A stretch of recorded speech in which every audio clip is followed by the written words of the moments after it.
नमस्कार, आप सभी का बहुत स्वागत है न्यूज नेशन के डिजिटल प्लेटफॉर्म पर। आपके साथ हूं मैं खुशबू मनोरमा मिश्रा। नमस्कार, आपके साथ में लक्ष्मी उपाध्याय। आज बेहद ही संवेदनशील मुद्दे पर हम बात करने वाले हैं। आज खुशबू हम बात ऐसे मुद्दे की कर रहे हैं जो न सिर्फ खबर है अपने आप में बेहद दुखद और शर्मनाक घटना है। और ये घटना अयोध्या रामनगरी से सामने आई। वो अयोध्या जो वैसे तो धार्मिक स्थल के नाम पर चर्चा में रहती है, लेकिन जब से इलेक्शन हुआ तब से फैजाबाद सीट इसलिए चर्चा में आ गई क्योंकि वहां बीजेपी हारकर समाजवादी पार्टी जीत गई। लेकिन आज जो विषय है उसके चर्चा में आने का वो बेहद ही गंभीर है। खुशबू, बिल्कुल गंभीर मामला इसलिए है क्योंकि देखिए, एक छोटी सी बच्ची, नाबालिग लड़की, 12 साल की लड़की, अचानक उसे कुछ मेडिकल कंडीशंस होती हैं। उसको अस्पताल जब ले जाया जाता है तो उस पता चलता है कि वो प्रेग्नेंट है। अब वो प्रेग्नेंट क्यों है, इसके पीछे की वजह आप सुनेंगे तो शायद आपको गुस्सा आएगा, शायद आपका गुस्सा लाजमी भी है, क्योंकि हमें भी आया जब हमने ये पूरी खबर पढ़ी। अभी और पड़ताल होनी है और पूरी बातें सामने आएंगी, लेकिन इस पूरे मामले में जो सिनेरियो सामने आ रहा है वो ये कि किस तरीके से जो सत्ता में बैठे लोग हैं, किस तरीके से जो धनाढ्य लोग हैं, वो किसी की मजदूरी का, किसी की मजबूरी का फायदा उठाते हैं, वो देखा गया। इस 12 साल की बच्ची का रेप किया गया 2 महीने तक लगातार, जो अब तक की जानकारी मिली है, और उसके बाद उसकी जब मेडिकल कंडीशन खराब हुई तो पता चला कि वो प्रेग्नेंट, और अब ये पूरा मामला सामने आया है। बिल्कुल, देखिए मामला क्या है। मामला ये है कि आरोपी कौन है ये आप सबसे पहले जानना चाहेंगे। बच्ची 12 साल की है, अपने घर में सारे बहनों से छोटी है। पिता की थोड़े दिन पहले ही डेथ हुई है। बच्ची की माँ और बच्ची की बहनें ही पूरे घर का खर्चा उठाती हैं। अब आप सोचिए कि 12 साल की बच्ची की माँ को जब इस बात की जानकारी लगी होगी कि उसकी बेटी 2 महीने की प्रेग्नेंट है, तो आप अंदाजा लगा सकते हैं उस माँ पर क्या बीत रही होगी। इस पूरे मामले को लेकर इसको जरा बड़ी बेहद संजीदगी से सुनिएगा, और निश्चित तौर पर आप ये सोचेंगे कि देखिए, जो पुलिस महकमा जो आपकी सेवा सुरक्षा सहयोग का नारा देता है, जिस खाकी पर हम भरोसा करते हैं, वो खाकी किस तरीके से संलिप्त हो जाती है खादी के साथ। ये यहाँ मामला सामने आया है जब परिवार जाता है थाने और चौकी पर मामला दर्ज कराने के लिए।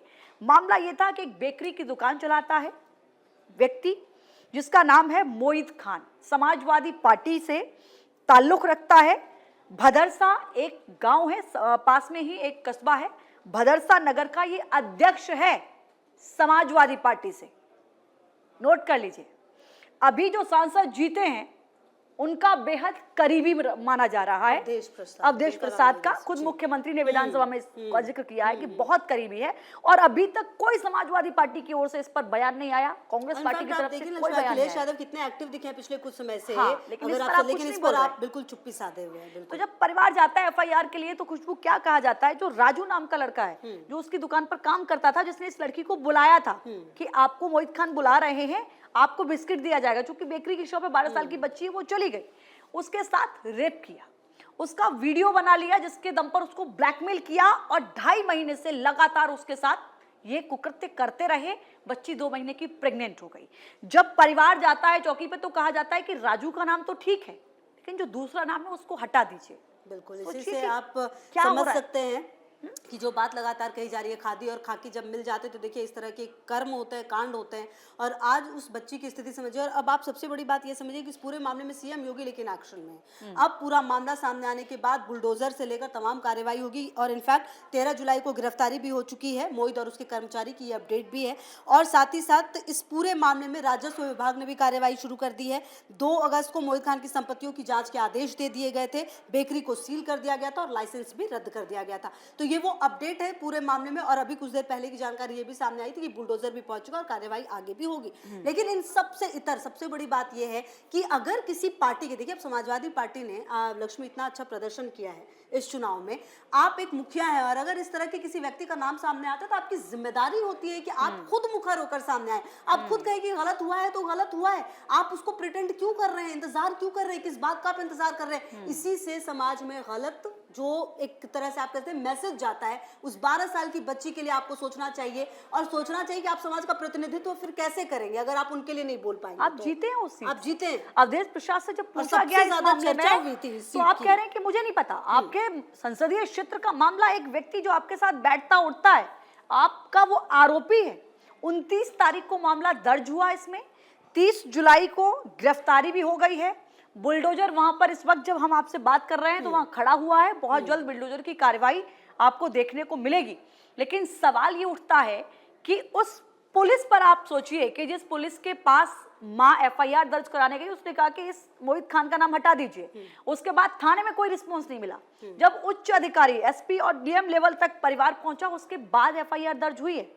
सामाजिक कार्यकर्ताओं ने जब ये मुद्दा उठाया है, तब ये जाकर इतना हाई लेवल मामला हुआ, चूंकि पॉलिटिकल एंगल इसमें सामने आ गया। इसी से तो लक्ष्मी समझ आता है ना कि कितने केस ऐसे दब जाते होंगे। आप सोचिए ना, बिल्कुल आज ठीक ये कह रहे केस हैं आप। ऐसे सामने आया है, सामने हम बात कर रहे हैं आपसे, लेकिन कितने केस ऐसे होते हैं। इनफैक्ट हमने कितने मामलों में देखा है, गवाहों को उड़ा दिया जाता है, उनकी मौत हो जाती है, उनके एक्सीडेंट्स हो जाते हैं, लेकिन होता क्या है, नतीजा जो वो कुछ नहीं होता। हम हर खबर पढ़ते हैं, बताते हैं, और उसके बाद वो फाइल जो कहते हैं ना, वो दब जाना होता है, वही हो जाता है। आज ये मामला शायद इसलिए इतना सामने आ गया है क्योंकि किसी समाज सेवक ने, और ये पूरा मामला ऊपर तक चला गया तो, और खुद सीएम ने इस पूरे मामले में संज्ञान ले लिया, शायद इसलिए। बिल्कुल, देखिए पीड़ित परिवार जो है मुख्यमंत्री से मुलाकात भी की है। पीड़ित परिवार ने लखनऊ पहुंचकर मुख्यमंत्री की मुलाकात हुई, उन्होंने पूरा आश्वासन दिया है मदद का और कड़ी कार्रवाई का। और मुख्यमंत्री की ओर से ये कहा गया इस मामले में अखिलेश पर हमला किया गया और कहा गया कि विधानसभा में जो मोइन सपा का एक्टिव मेंबर बताया है, मुख्यमंत्री ने कहा कि एक्टिव मेंबर है, अयोध्या सांसद यानी अवधेश प्रसाद की टीम का वो मेंबर है, सदस्य है उनकी टीम का।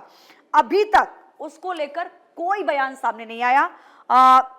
निषाद पार्टी के संजय निषाद की ओर से समाजवादी पार्टी की चुप्पी पर सवालिया निशान लगाया गया, कांग्रेस की चुप्पी पर सवालिया निशान लगाया गया। आप पॉलिटिक्स कीजिए, लेकिन आप जब कहते हैं कि हम आधी आबादी यानी कि महिलाओं के हक की बात करते हैं, आप बेटियों की सुरक्षा की बात करते हैं, और अगर किसी पॉलिटिकल पार्टी से ताल्लुक रखने वाला व्यक्ति एक रेपिस्ट निकलकर सामने आता है, तो आप एक बयान तक नहीं दे पाते।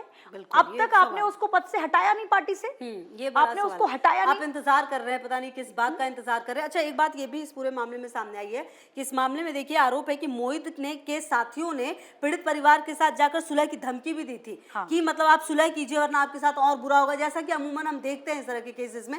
हालांकि देखिए ये तारीफ करनी होगी उनकी माता की कि वो डरी नहीं, वो पहुंची किसी तरीके से थाने और पूरी लगी रही कि किसी तरह से केस दर्ज हो। तो इस पूरे मामले में देखिए मामला ये भी है कि धमकी तक देने की कोशिश की गई। तो आप समझिए कि जो सत्ता में बैठे हुए लोग कुछ हैं, जिनके पास पावर है, वो किस तरीके से अपने पावर का इस्तेमाल कर रहे हैं। अब सवाल ये भी है कि वो धमकी ऐसा नहीं है कि खुशबू कहीं घर के कोने में दी गई हो, हाँ। जिला अस्पताल में जहां बच्ची एडमिट है। है, उसका इलाज चल रहा है, वहां पर जाकर धमकी दी। और धमकी किसने दी, जरा ये समझ लीजिए। जो परिवार बता रहा है उसके मुताबिक अयोध्या के सपा नेता और नगर पंचायत भदरसा के चेयरमैन मोहम्मद राशिद, सपा नेता जयसिंह राणा जिनका नाम एफआईआर में दर्ज कराया गया है, और एक अन्य पर रेप पीड़िता की मां को आरोपी के साथ सुलह करने की धमकी देने का आरोप लगा है।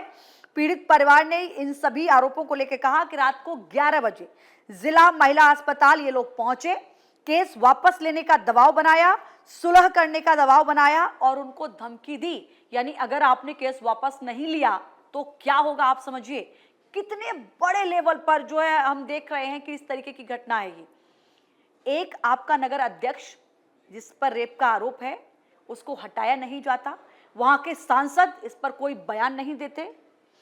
पूरा पूरा पॉलिटिकल अगर आप देखें सिनेरियो इसमें, तो ये समझ में आता है कि बेटियों की सुरक्षा को लेकर पॉलिटिकल पार्टियां कितनी गंभीर है। बिल्कुल, और अब देखिए इस पूरे मामले में जो राजनीतिक रंग है वो चढ़ना लाजमी है।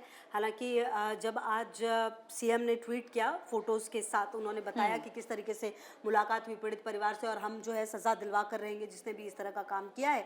तो देखना अब बेहद महत्वपूर्ण आने वाले समय में ये होगा कि किस तरीके से इस पूरे मामले में कार्रवाई होगी, और क्या ये भी उस तरह का मामला होगा जो कुछ दिन उछलेगा, शायद कुछ दिन बातें होंगी और उसके बाद क्या ये भी दब जाएगा, ऐसा होगा, या फिर एक नई मिसाल पेश की जाएगी। क्योंकि आप समझिए 12 साल की बच्ची अगर प्रेग्नेंट है तो वो किस मेडिकल ट्रॉमा से गुजरेगी, आप समझ सकते हैं उसकी मानसिक शारीरिक स्थिति जो है अभी क्या होगी और किस तरीके से वो अभी उसके साथ तमाम चीज़ें हो रही होंगी। ये सचमुच बहुत ज़्यादा सेंसिटिव है। इस पूरे मामले में सरकार को, प्रशासन को देखना चाहिए और ये भी आश्वस्त करना चाहिए, मुझे तो लगता है कि जितने भी लोग इसमें इन्वॉल्व हैं उन्हें कड़ी से कड़ी सजा दी जानी चाहिए, ताकि एक मिसाल बने कि आपके ऊपर अगर जिम्मेदारी हो तो आप उस जिम्मेदारी को निभाएं, ना कि उसमें और ज़्यादा इन्वॉल्व होकर आम लोगों के लिए दिक्कतें पैदा करें। खुशबू, खबर जो बेहद महत्वपूर्ण है, जो मैं पढ़ रही थी कहीं, वो एक ये भी खबर है कि जो चौकी चल रही थी वो इसी मोइन खान के घर पर किराए में चल रही थी।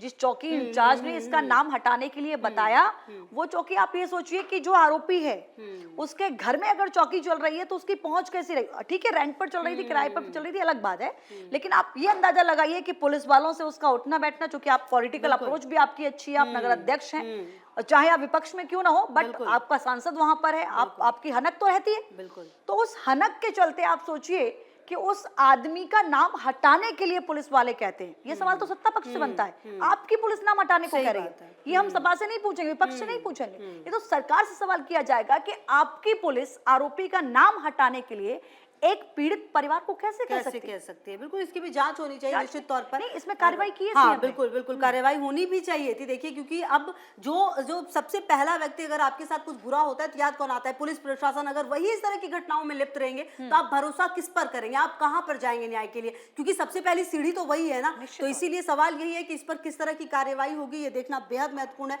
और क्योंकि ये बहुत सेंसिटिव मुद्दा है तो जरूरी इस पर है कि कुछ बड़ा हो और कुछ ऐसा हो जो समाज में लगे कि एक मैसेज जाए। एक्चुअली आप लोग क्या समझते हैं, इस पर क्या कार्रवाई होनी चाहिए? पॉलिटिकल पार्टियों का स्टैंड जो अब तक बयान नहीं सामने आया, उसको आप कैसे देखते हैं? कमेंट बॉक्स में जरूर बताइएगा। आज के लिए इतना ही, कल फिर से होगी आपसे मुलाकात। नमस्कार। न्यूज नेशन अब व्हाट्सएप पर खबरों के ताजा अपडेट के लिए न्यूज नेशन के इस QR कोड को स्कैन करें